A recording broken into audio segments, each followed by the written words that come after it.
Всем доброй ночи. Перед вами ворон. И он не случайно здесь гость, потому что мы с вами будем делать ритуал на воронье перо. Что-то мне так не нравится. Подождите, вот так, наверное. Угу. Или еще как-нибудь. Сегодня я хотела провести больше работ и показать, но у меня нет больше сил. После ритуала с Гекатой я уже все. Сил хватило на это, проведу. Покажу вам и пойду отдыхать, тем более, что уже скоро 5 часов. Так вот, дорогие друзья, с вороном у меня связаны, есть несколько ритуалов. Есть ритуал царь Вороний Барикапка. Он назывался то Вороньим царем, то Воробьиным царем, но сам по себе он ворон. Считалось, что Барикапка заклевал Христа, за что удостоился почета славы у темных сил. Но это всего лишь легенда. На самом деле, каждый персонаж ритуалов, заговоров – это определенная сущность. Откройте «Тайны заговоров», мой ролик, там все подробно рассказано, чтобы долго не зацикливаться. Обращение к воронам. Ворон есть посредник темных сил. Его изображают часто, даже на древних иконах. Он считается мостом между миром мертвых и миром живых, поскольку вороны селятся на кладбище. Вот интересная, да, таинственная птица, которая видит гнездо только на кладбище, как ни странно. Почему-то другие птицы это не любят, а ворону, пожалуйста, что-то же его привлекает туда. Привлекает туда вот именно потустороннее, все, что там находится. Ворон видит мертвых, он с ними общается, он охраняет. И не просто так он там находится. Во время ритуалов, очень часто, когда сильные ритуалы я провожу на кладбище, я слышу жуткий крик ворон, который поднимается на кладбище.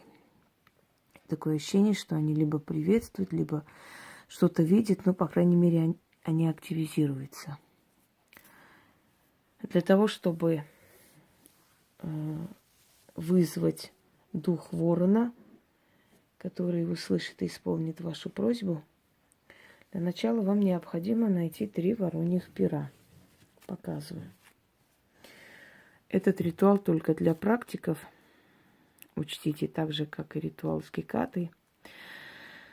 И для практиков, для собственных нужд, скажем так, чтобы что-либо, что-то у них получалось в данный момент. Может, даже обращение к чему-то, да, чтобы какой-то ритуал получился. Но в основном мы обращаемся, ритуал у нас и так получается, мы в основном обращаемся за другой помощью, например, ну, все что угодно. Дом хочется, машину, деньги, шубу новую, 20-ю. Да, вечная проблема. Некуда вещи ложить и одеть нечего. Как ни странно, да? Так вот, собственно говоря, для своей просьбы, для своих нужд. Простому человеку это провести нельзя ни в коем случае, потому что вы не приучены. Ваша энергия не приучена к этому всему. Понимаете как? Годами, когда ты работаешь с этими сущностями, силами, они уже к тебе привыкают, ты к ним привыкаешь методом пробы и ошибок, уже не боишься наказания. А человек просто так с улицы пришедший, если влезет в эти энергии, ему не сдобровать. У него все болезни обострятся, и это закончится очень плохо для него и плачевно. И не только для него. Поэтому будьте добры. Каждый раз не вынуждайте меня повторять, что ритуалы, которые для практиков, они для практиков. Поэтому так и называется, для практиков. Итак, 3 вороньих пера. Естественно, емкость, где нужно сжигать одно перо. Одно перо сжигаем, второе отпускаем по ветру, третье храним у себя. Делайте это ночью или в темное время суток.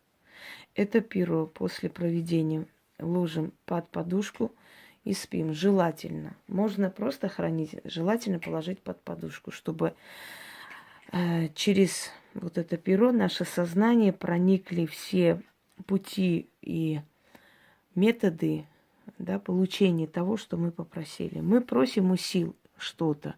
Но как нам этого добиться, все эти, скажем так, пути решения этой проблемы, они нам подсказывают. Таким образом, мы выходим из этого всего.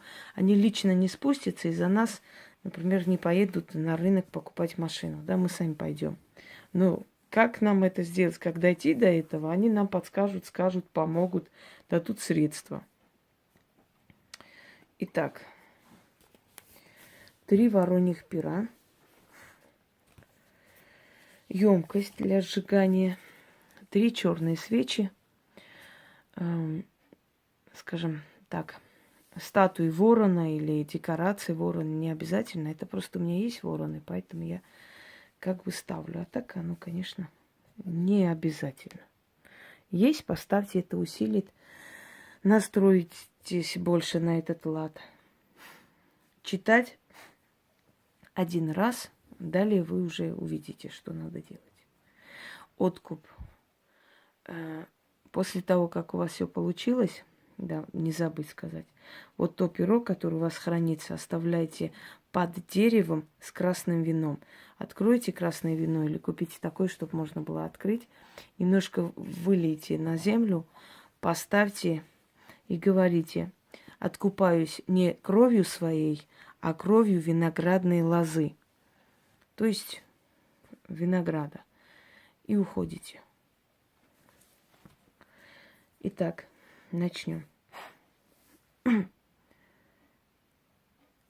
Среди черного леса столетний дуб. На дубе престол. На престоле пернатый царь. Всем воронам он государь, правитель и всех колдунов покровитель.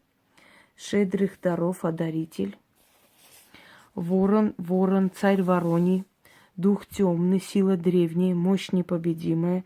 3 пера черных положу на алтарь.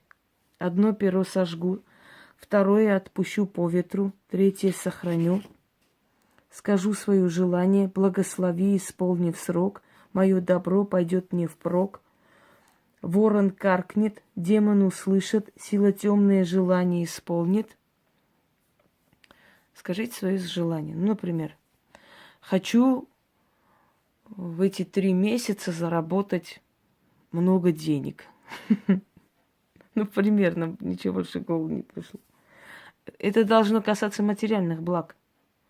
Ни любви, ни чего-то еще. Материальное благо, учтите. Хочу заработать много денег. Итак, сожгите первое перо на 3 свечах.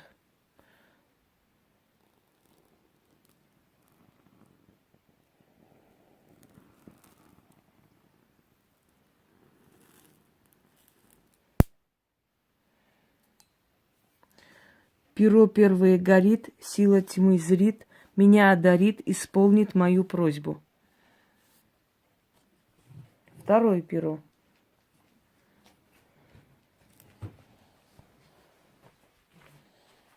Открываю окно.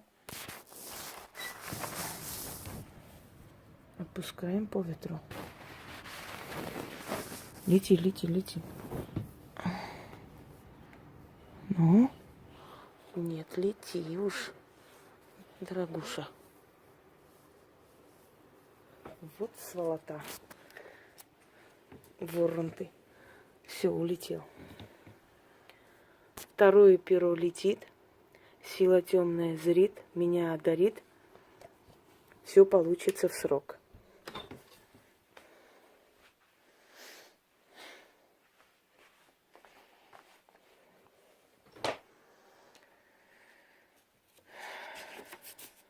И далее.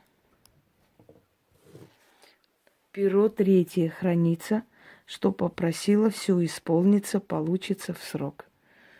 Заклинаю, заклинаю заклинаю, что прошу, то получаю.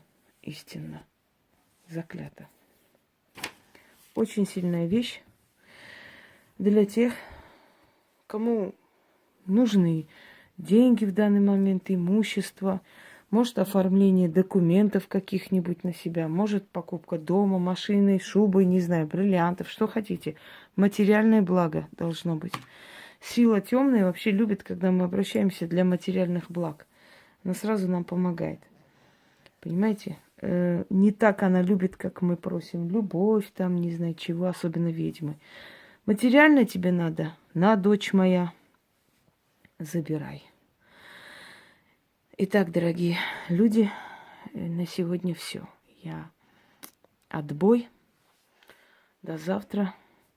В эти дни у меня очень много сил, поэтому я посвящаю это время вам. Но в любом случае, понимаете, как когда очень много информации, очень много нужно делать, тебя в покое не оставляет, пока ты это все не передашь народу. Не дает твоими делами заниматься. Всем удачи и всех благ.